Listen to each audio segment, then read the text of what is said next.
Second day of the Holy Land pilgrimage. I'm giving everything I got. God knows I know it's not a lie. I'm headed somewhere, but I don't know where just yet. I've still got something left to prove. Prove that there's nothing I won't do. Do what it takes so I can bring you back again. All my life, you're the one thing that's always been real. Ooh.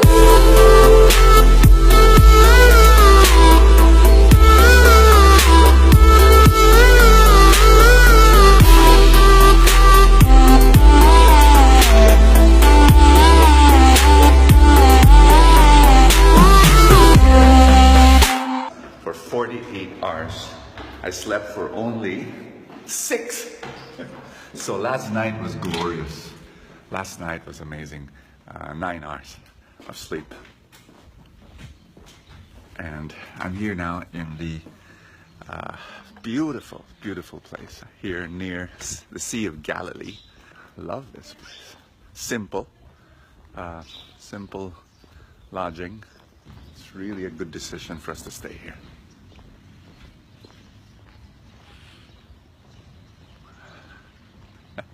We're celebrating at the Mount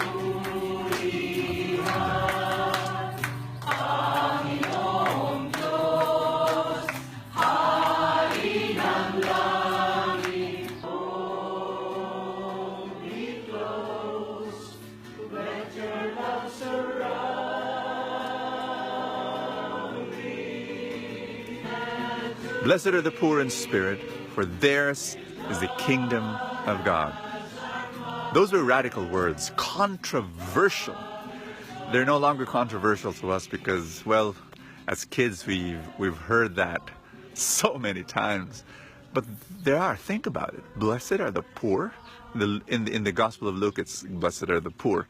In the Gospel of Matthew, it's blessed are the poor in spirit. But the message is the same. That at the end of the day, only God is our wealth. Only God. And if you can actually detach yourself from anything in your life that gives you security and hold on to God and say, God, you are my security. You are my treasure. You are my wealth. You are the person I depend on. Being poor in spirit is saying I'm totally dependent on God for my peace, for my future, for my joy. I want you to make that decision right now. And if you do, the promise of Jesus is that the kingdom of God belongs to you. Wow, think about that. God bless you. We take the water of the Mediterranean and we desalinate water. So today the majority of the water we drink is the desalinated water. And that's why the water is totally safe and clean in Israel. We're now riding a boat in the Sea of Galilee. Amazing.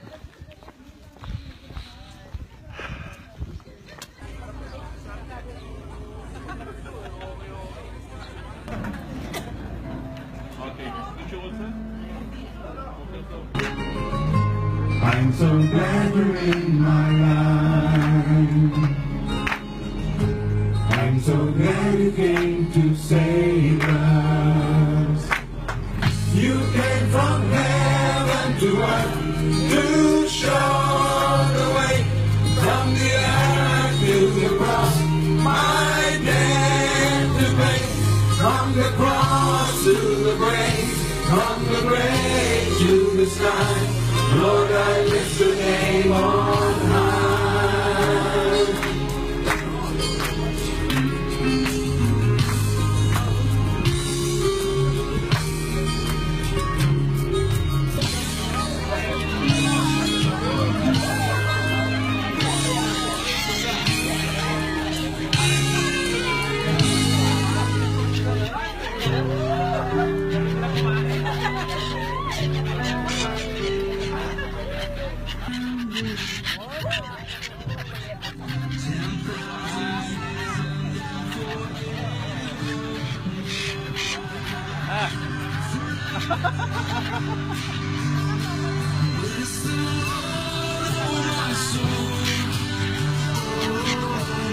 Okay, Who is that man? I want to shake his hands.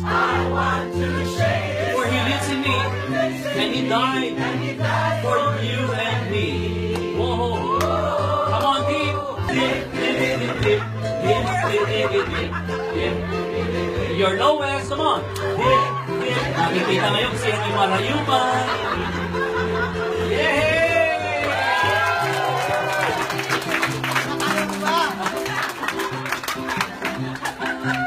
Oh, may ambulansya naghintay po kami ito. At may doktor, may doktora, may salon pa sa dala. So, what's next? Medyo pa na to. Medyo to.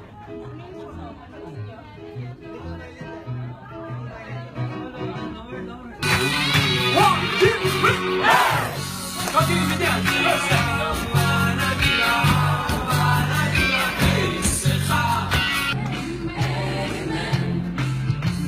Everywhere I go, I'm gonna let it shine. Everywhere I go, I'm gonna let it shine. I said, everywhere I go. Leaving the boat now. Here's another boat. Whoa.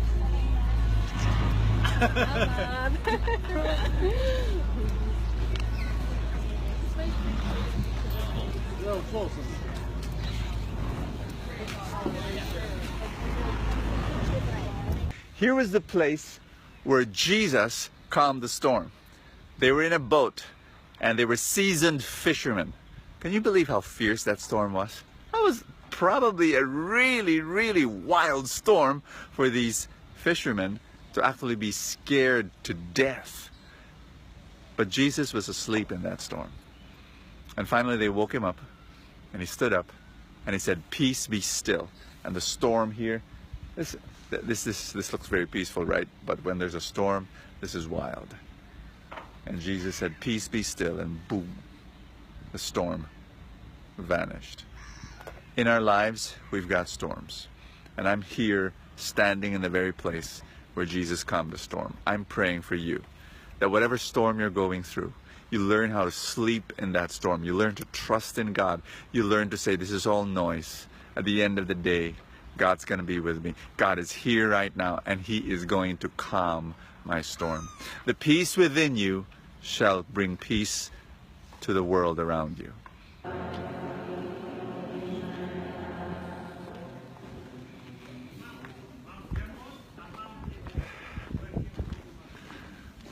This is Mount Tabor. Very, very special place. Because this was where the Transfiguration took place. Transfiguration. This is Jesus with Peter, James, and John.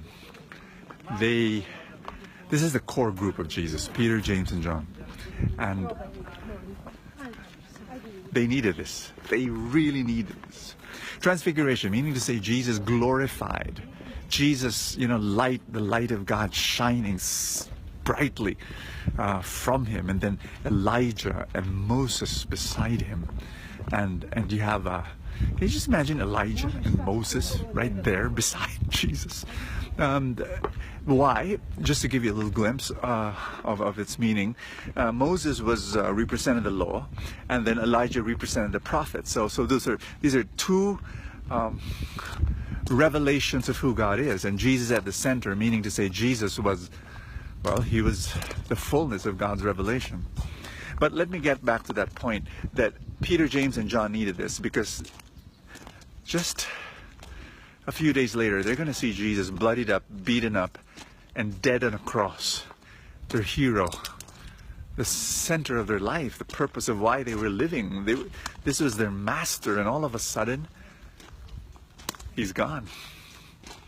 They needed this memory of the Transfiguration. You see, the Transfiguration is the risen Jesus before his death. Did you get that? I'm going to say that again. Many people don't see it in that way, but I see it in that way, that Transfiguration is really the risen Jesus before his death. They needed that memory to hold on in the midst of the grief and the confusion and the chaos of the death of Jesus. In our lives, we go through disappointment, we go through despair. I know I do. And I'm sure you've gone through frustration and confusion as well. And in the midst of the darkness, you need a memory of glory. You need to hold on to something that in the past God was faithful to you. In the past God gave you the miracle. In the past God rescued you. You need to hold on to that in the midst of your trial and believe. And that's what I guess Peter and James and John did. In the midst of Jesus hanging on the tree, the cross, and dying and finally died. They had to believe in something. They had to believe in the risen Christ. And they experienced him here in Mount Tabor. I also like the idea that after the Transfiguration, they went down the mountain. And sometimes we have very spiritual experiences where Jesus becomes so real and we feel so close to God. But then after those spiritual highs, we need to go down the mountain and go to our daily life and love Jesus there in the midst of our family and our friends and our work, and bring Jesus there. It was a long day today. We had the visit to the Beatitudes. We went to Mount Tabor. And now looking at my pilgrims, they are eating. Let's see what food they have here. Ta-da! Oh, you can't see it very well. Let's see. I'm gonna switch my camera. Okay, that's me. But then I'll show you the vegetables. Here they are. Unbelievable. Lots and lots of vegetables. The whole table is just vegetables. And if that's not enough for you, here's another table with more vegetables.